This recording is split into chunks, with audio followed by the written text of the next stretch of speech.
తాకట్లో ఉన్న మీ బంగారాన్ని విడిపించి ఆ రోజు ఆన్లైన్ రేటుకి కొంటాం. Sharma gold company. Welcome to Suman TV. Pakistan కదిలిస్తే చాలు అణుబాంబులు అంటుంది.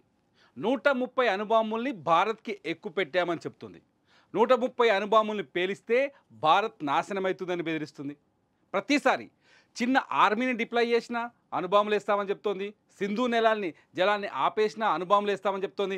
ఎప్పుడైతే పహల్గామ్ అటాక్లో పాకిస్తాన్ దోషిగా దొరికిపోయిందో, ప్రపంచం ముందు దోషిగా నిలబడిందో, పాకిస్తాన్కి నోరు అసలు ఏం మాట్లాడాలో తెలియట్లేదు. అందుకనే మేము అణుబాంబులు వేస్తాం, ప్రగల్భాలు పలుకుతున్నారు, బెదిరించే ప్రయత్నం చేస్తున్నారు, మా దగ్గర అణుబాంబులు ఉన్నాయని చెప్పేసి బెదిరిస్తున్నారు. పాకిస్తాన్ భారత్ కోసం మాత్రమే అణుబాంబులు తయారు చేసిందా? కానీ పాకిస్తాన్ కోసం అణుబాంబులు తయారు చేసిన వారు ప్రపంచ దేశాలు చాలామంది ఉన్నారు. ఎందుకంటే ప్రపంచానికి ఉగ్రవాదాన్ని ఎక్స్పోర్ట్ చేస్తుంది పాకిస్తాన్. ఇది తేటతెల్లమైపోయింది. పాకిస్తాన్లో ఏ ఉగ్రవాద సంస్థ అయినా పాకిస్తాన్లో ట్రైన్ అవుతుంది. ఏ ఉగ్రవాద సంస్థకైనా పాకిస్తాన్ ఫండ్ ఇస్తుంది. పాకిస్తాన్ ప్రజల్ని ఆకలితో అలమటింపజేస్తుంది, ధరలు పెంచి దోచుకుంటోంది, పాకిస్తాన్ ప్రజల్ని బికారులుగా మార్చేస్తుంది. అక్కడ ప్రజల్ని ఇవాళ కూడా పాకిస్తాన్లో ఎజిటేషన్స్, ఆందోళనలు కొనసాగుతున్నాయి. అటువంటి పాకిస్తాన్ ఉగ్రవాదం మీద మాత్రం పెట్టుబడి పెడుతోంది. ఆఖరికి భారత్ మీద దాడి చేసేందుకు ఉగ్రవాద శిబిరాలను ఏర్పాటు చేసి హమాస్ లాంటి సంస్థల టెక్నాలజీని కూడా తీసుకుంటోంది. హమాస్ అనేది ఇజ్రాయిల్లో ఉగ్రవాద సంస్థ. వాళ్ళు కూడా పాకిస్తాన్కి వచ్చి ఇక్కడికి వచ్చి డబ్బులు ఇస్తున్నారు, తీసుకుపోతున్నారు. ఈ ఉగ్రవాద సంస్థకి చైనా అణ్వాయుధాలు అందిస్తోంది. ఈ ఉగ్రవాద దేశానికి చైనా మద్దతు ఇస్తుంది. ఈ ఉగ్రవాద దేశానికి ఇప్పుడు టర్కీని ఏదో మళ్ళా మాట మార్చి మేమేం విమానంలో ఆయుధాలు తీసుకురాలేదు అని భారత్కు కొంత భయపడి దొంగ నాటకం అన్నట్టు కనిపిస్తుంది. చైనా మాత్రం బహిరంగంగానే చెప్తోంది, పాకిస్తాన్ సార్వభౌమాధికారానికి ప్రమాదం ఏర్పడినప్పుడు పాకిస్తాన్కి మేము మద్దతు ఇస్తామని చెప్పేసి. అసలు పాకిస్తాన్ అణ్వాయుధాల పాలసీ ఎలా ఉంది, ఎటువంటి సమయాల్లో వాళ్ళ అణ్వాయుధాలు ప్రయోగిస్తారు అని చూస్తే చాలా చీపెస్ట్ అణ్వాయుధాల పాలసీ ఉంది. ఒకసారి వాళ్ళ చదువుదాం. ఆంధ్రజ్యోతిలో వచ్చింది ఈ కథనం. ఒకసారి చూస్తే భౌగోళిక కారణాలు, వాళ్ళు ఎప్పుడు అణ్వాయుధాలు ప్రయోగిస్తారంటే భౌగోళిక కారణాలు. భారత సైన్యం పెద్ద ఎత్తున పాక్ భూభాగంలోకి ప్రవేశించి ముందుకు దూసుకెళ్తే, ప్రత్యేకించి సింధు లోయను దాటి వస్తే అణ్వాయుధాలు ప్రయోగిస్తారు. సింధు అనేది పాకిస్తాన్కి ఆత్మ లాంటిది. సింధు నది జీవనాడి అయితే పాకిస్తాన్కి, సింధు రాష్ట్రం కూడా మంచి పరివాహక ప్రాంతం, మంచి అంటే ఎక్స్పోర్ట్ క్వాలిటీ వ్యవసాయం ఉండే ప్రాంతం. సింధు ఒకటి, పాకిస్తాన్లో ఉన్న పంజాబ్ ఒకటి. అందుకని సింధు లోయను దాటి వస్తే భారత్ పైన అణుబాంబు వేస్తాం. చాలా చీపెస్ట్. ఈ లెక్కను చూస్తే రష్యా ఉక్రెయిన్ యుద్ధం చాలా భయంకరంగా జరుగుతోంది. అజర్బైజాన్ ఆర్మేనియా యుద్ధంలో కూడా చాలా భయంకరమైన ఆయుధాలు ప్రయోగించారు, కానీ అణుబాంబు జోలికి వెళ్ళలేదు. కానీ అప్పుడే అంటే మొదటి తూట మనం బెలిస్తే చాలు మేము అణుబాంబు వేస్తామని చెప్తోంది. దీని అర్థం అదే. ఇకపోతే సైనిక కారణాలకు వచ్చేసరికి పాక్ సాయుధ దళాల్లో అధిక భాగాన్ని భారత్ నిర్వీర్యం చేస్తే, ప్రత్యేకించి పాక్ వాయుసేనను భారత్ గట్టిగా దెబ్బతీస్తే, లేదా పాక్ అణు కేంద్రాలపై, స్థావరాలపై దాడి చేస్తే, లేదా పాక్పై రసాయన జీవ ఆయుధాలతో దాడి చేస్తే అప్పుడు అణుబాంబుల్ని మేము వేస్తాం భారత్ పైన. ఏడే సైన్యం ఉందా వాళ్ళకు? పాకిస్తాన్ సైన్యం ఉందా? భారత సైన్యం బలాన్ని చూసి పారిపోతుంది పాకిస్తాన్ సైన్యం.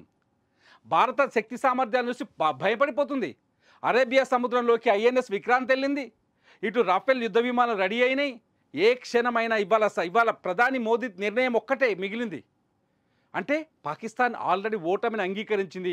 ఒక్క తూటా పేల్చిన మేము భారత్ పైన అణ్వాయుధాలతో దాడి చేస్తామని చెప్తుంది. మూడోది వచ్చేసి ఆర్థిక కారణాలు.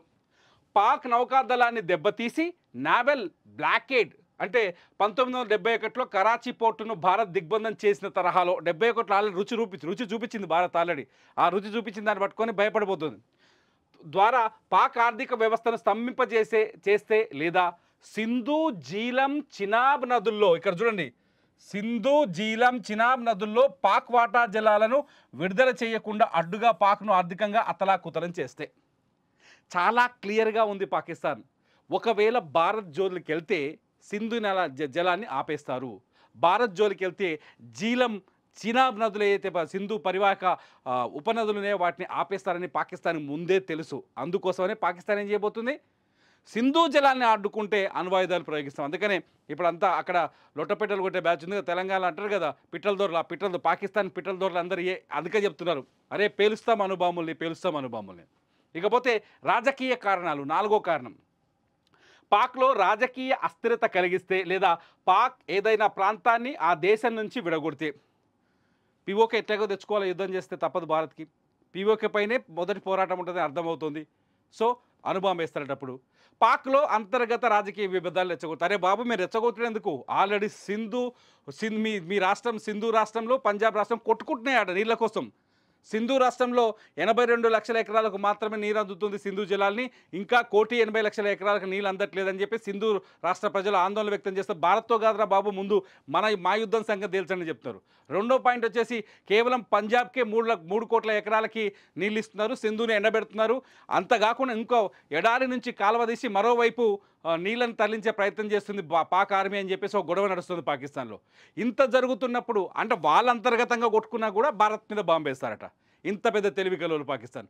ఆల్రెడీ బలూచిస్తాన్ వాళ్ళని పక్కలో బల్లెలా తయారైంది. బలూచిస్తాన్ అక్కడ నుంచి బలూచిస్తాన్ లిబరేషన్ ఆర్మీ నిన్నో మొన్న దాడి చేస్తే 40 మంది పాక్ సైనికులు చనిపోయారు. ఒక రైల్ని వాళ్ళు హైజాక్ చేస్తే ఏం చేయలేకపోయింది పాకిస్తాన్. సో అత్యంత తక్కువ స్థాయి కారణాలు పెట్టుకొని అణు బాంబుల్ని దగ్గర పెట్టుకొని ప్రపంచ దేశాలు నాట్ ఓన్లీ భారత్, ఇది భారత్నే కాదు ఇతర చుట్టుపక్కల ఉన్న నైబర్ కంట్రీస్ని బెదిరించే ప్రయత్నం చేస్తుంది. ఎందుకు నైబర్ కంట్రీస్ అంటున్నారంటే ఇవాళ ఆఫ్ఘనిస్తాన్ తాలిబాన్ల విధానాల్ని అమల్లోకి వచ్చిన ఆఫ్ఘనిస్తాన్ కూడా ఇవాళ భారత్లో జరిగిన పహల్గాం దాడి హింసనే ఆఫ్ఘనిస్తాన్లో అతిపెద్ద ఆయుధం.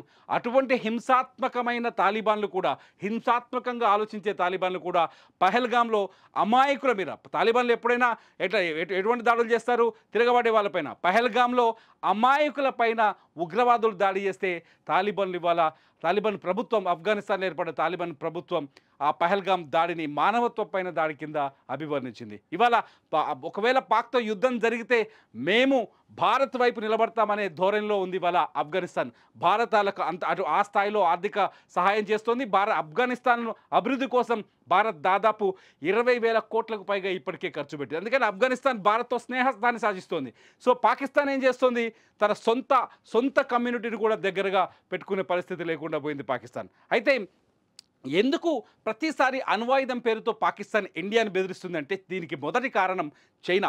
ఎందుకంటే పాకిస్తాన్లో అణ్వాయుధాల తయారీకి అమెరికా మొదటి పునాది వేసి అమెరికా అణ్వాయుధాల తయారీ స్థావరాన్ని ఏర్పాటు చేసి వాళ్ళకు సపోర్ట్ చేస్తే ఆ తర్వాత చేసి వెళ్ళిపోతే అమెరికా అదొక చెత్త దేశం, పరమ చెత్త దేశం, వాళ్ళకి తెలివి లేదు, వాళ్ళకు ఒకవేళ అణ్వాయుధాలను ఇస్తే ప్రపంచమైన ఉగ్రవాదాన్ని ఉసుగొల్పుతారని అమెరికా దాని అనుబంధ దేశాలు యూరప్ దేశాలు వెళ్ళిపోతే చైనా ఆ సందులోకి ఎంటర్ అయ్యి అణ్వాయుధాలు ఎలా చేయాలో ఒక బ్లూ ప్రింట్ ఇచ్చి అణ్వాయుధాల తయారీకి కేంద్రాలను ఏర్పాటు చేసి అంతేకాదు యురేనియం టైటానియం లాంటి పదార్థాలతో అణ్వాయుధాల్ని బాంబుల్ని ఎలా తయారు నేర్పించొచ్చింది చైనా. ఆ చైనా బలం చూసుకొని తొలగొడుతుంది పాకిస్తాన్. ఒక రకంగా పాకిస్తాన్ దగ్గర అణ్వాయుధాలు ఉన్నాయా ఎంతవరకు సక్సెస్ అయిన పక్కన పెడితే చైనా బలం కనిపిస్తోంది.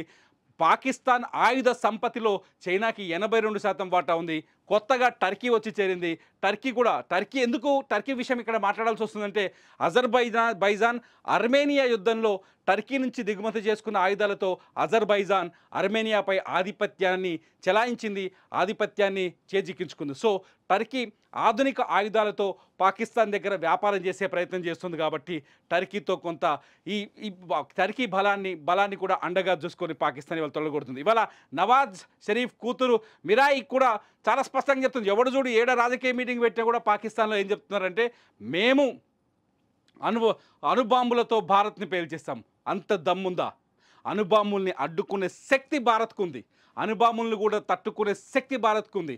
అణుబాంబులో ఒక ముస్లిం భారత్లో పుట్టిన ఒక ముస్లిం నాయకుడే అణుబాంబుల్ని పరీక్షించింది శాస్త్రవేత్తే, ఆయన ఎవరో కాదు అబ్దుల్ కలాం. సో అణుబాంబులు తయారు చేయడం కాదు అని ఎలా ఎదుర్కోవాలో కూడా భారత్కు తెలుసు. ఈ నేపథ్యంలో పాకిస్తాన్ పిల్లి బిత్తిరి బెదిరింపులకు భయపడాల్సిన అవసరం లేదని ప్రతి భారత పౌరుడికి తెలుసు. మరి మీరేమనుకుంటున్నారు? పాకిస్తాన్ నిజంగానే భారత్ పైన అణుబాంబులు వేస్తుందా? పాకిస్తాన్ అణుబాంబులకు వేసేంత శక్తి పాకిస్తాన్కు ఉందా? మీరేమనుకుంటున్నారో ఈ వీడియో కింద కామెంట్ చేయండి. చూస్తూనే ఉండండి సుమన్ టీవీ.